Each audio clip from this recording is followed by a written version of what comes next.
कक्षा 11वीं बाल मुकुंद गुप्त द्वारा लिखी गई गद्य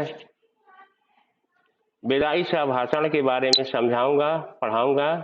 अभी तक इसका आधा चैप्टर पढ़ा चुका हूं, उसके बाद का मैं पढ़ाने जा रहा हूं। विदाई सा भाषण क्या है? जब किसी की विदाई होती है, हमारे हिंदुस्तान के वायसराय दा जनरल कर्जन का जब विदाई हो रहा था तो उस समय क्या स्थिति थी, उसके पहले हमारे जो लेखक हैं उनके शब्दों में क्या विचार रखे गए थे, उसके बारे में मैं आपको बताने जा रहा हूं। विचारिए तो क्या शान आपकी इस देश में थी और अब क्या हो गई, कितने ऊंचे होकर आप कितने नीचे गिरे।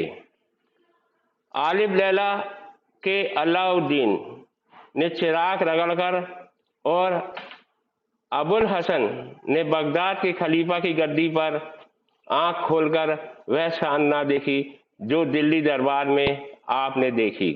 आपकी और आपकी लेडी की कुर्सी सोने की थी और आपके प्रभु सम्राट के छोटे भाई और उनकी पत्नी की चांदी की। आप दाहिने थे, वह बाएं, आप प्रथम थे, वह दूसरे। इस देश के सब रईसों ने आपको सलाम पहले किया और बादशाह के भाई को पीछे। जुलूस में आपका हाथी सबसे आगे और सबसे ऊंचा था। होदा, चंबर, छत्र आदि सबसे बढ़ चढ़कर थे। सारांश यह है कि ईश्वर और महाराज एडवर्ड के बाद इस देश में आप ही का एक दर्जा था, किंतु आप देखते हैं कि जंगी लाट के मुकाबले में आपने पटकनी खाई।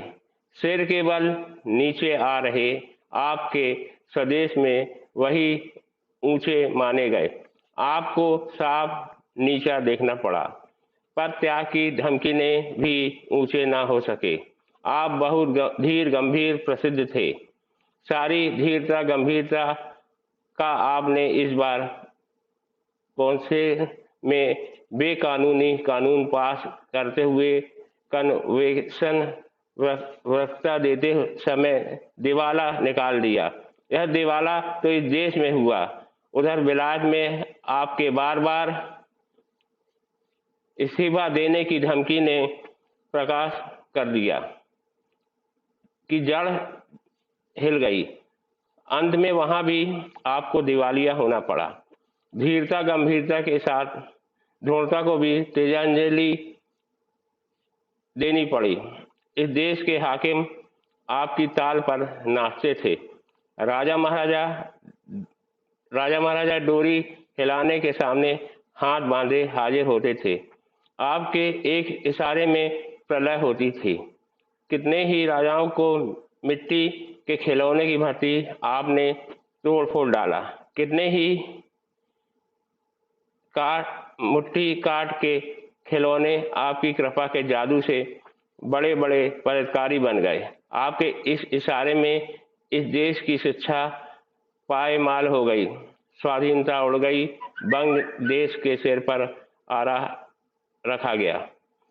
इतने बड़े माइलॉर्ड का यह दर्जा हुआ कि फौजी अफसर उनके इच्छित पद पर नियत न हो सका। उनकी उसी गुस्से के मारे इस्तीफा दाखिल करना पड़ा। वह भी मंजूर हो गया। उनका रखाया एक आदमी नौकर न रखा, उल्टा उन्हीं के को निकाले जाने का हुक्म मिला। गिरना यहाँ के निवासियों को दुखित कर रहा है। गिरकर पड़े रहना उससे भी अधिक दुखित करता है। आपका पद छूट गया, यद्यपि आपका पीछा नहीं छूटा। एक अर्दना क्लर्क जिसे नौकरी छोड़ने के लिए 1 महीने का नोटिस मिल गया हो, नोटिस की अवधि को बड़ी घृणा से काटता है। आपको इस समय पर अपने पद पर रहना कहाँ तक पसंद है, यह आप ही जानते होंगे। अपनी दशा पर आपको कैसी घृणा आती है। इस बात के जान लेने का इन देशवासियों को अवसर नहीं मिला, पर पतन के पीछे इतनी उलझन में पड़ते उन्होंने किसी को नहीं देखा। माय लॉर्ड, एक बार आपने कामों की ओर ध्यान दीजिए। आप किस काम को आए थे और क्या कर चले गए? शासक प्रजा के प्रति कुछ तो कर्तव्य होता है, यह बात आप निश्चित मानते होंगे। सो कृपा करके बतलाइए, क्या कर्तव्य आप इस देश की प्रजा के साथ पालन कर चले? क्या आंखें बंद करके मनमाने हुक्म चलाना और किसी की ना कुछ सुनने का नाम ही शासन है? क्या प्रजा की बात पर कभी कान न देना, उसको देखकर उसकी मर्जी के विरुद्ध जिद से सब काम किए चले जाना ही शासन कहलाता है?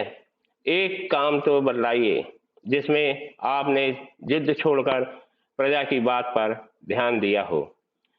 कौसर और जार भी घेरने घोटने से प्रजा की बात सुन लेते हैं, पर आप एक मौका तो बताइए जिसमें किसी अनुरोध या प्रार्थना सुनने के लिए प्रजा के लोगों को आपने अपने निकट फटकने दिया हो, उनकी बात सुनी हो। नादिर शाह ने जब दिल्ली में कत्लेआम किया तो आसिफ शाह के तलवार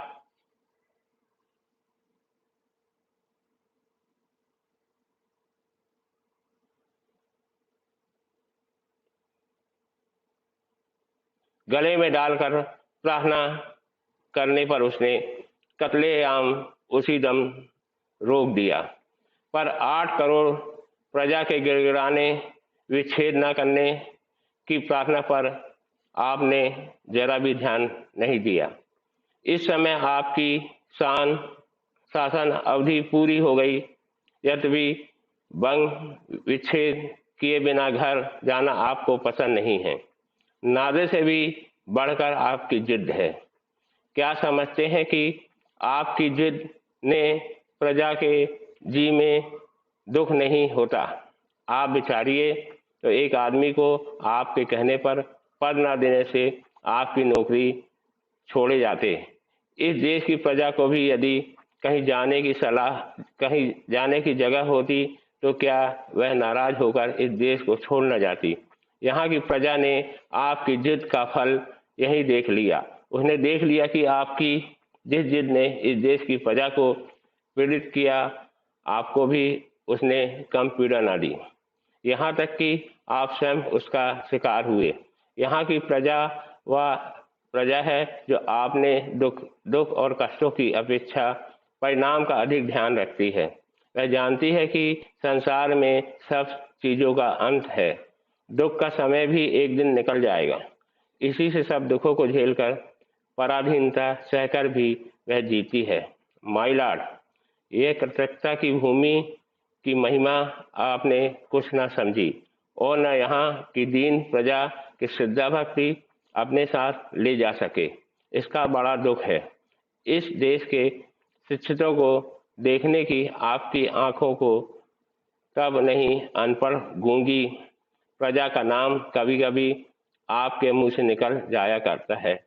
उसी अनपढ़ प्रजा में नर सुल्तान नाम के एक राजकुमार का गीत गाया जाता है। एक बार अपनी विपद के कई साल सुल्तान ने नवरगढ़ नाम के एक स्थान में काटे थे। वहां का चौकीदार से लेकर उसे एक ऊंचे पद तक काम करना पड़ता था। वह उस नगर से विदा हुआ। नगर द्वार से बाहर आकर उस नगर को जिस रीति से उसने अभिवादन किया वह सुनिए। उसने आंखों में आंसू भरकर, प्यारे नवरगढ़, मेरा प्रणाम ले। आज मैं तुझसे जुदा होता हूँ। तू मेरा अन्नदाता है। अपनी विपद के दिन मैंने तुझमें काटे। तेरे शरण का बदला मैं गरीब सिपाही नहीं ले सकता। भाई नवरगढ़, यदि मैंने जानबूझकर एक दिन भी अपनी सेवा में चूक की हो, यहाँ की प्रजा की शुभ चिंता ना की हो, यहाँ की स्त्रियों को माता और बहन की दृष्टि से ना देखा हो, तो मेरा प्रणाम ना लें। नहीं तो प्रसन्न होकर एक बार मेरा प्रणाम ले और मुझे जाने की आज्ञा दें। माय लॉर्ड, जिस प्रजा में ऐसे राजकुमार का गीत गाया जाता है, उसके देश से क्या आप भी चलते समय कुछ संभाषण करेंगे? क्या आप कह सकेंगे, अभागे भारत, मैंने तुझसे सब प्रकार का लाभ उठाया और तेरी बदौलत वह शान देखी जो इस जीवन में असंभव है। तूने मेरा देश, जब तक मेरे हाथ में शक्ति थी, तेरी भलाई की इच्छा मेरे जी में ना थी। अब कुछ शक्ति नहीं है तो तेरे लिए कुछ कर सकूं, पर आशीर्वाद करता हूं कि तू फिर उठे, अपने प्राचीन गौरव और यश को फिर से लाभ करे। मेरे बाद आपने आने वाले तेरे गौरव को समझे, आप कर सकते हैं और यह देश आपकी पिछली सब बातें भूल सकता है। पर इतनी ज्यादा माय लॉर्ड मैं कहाँ।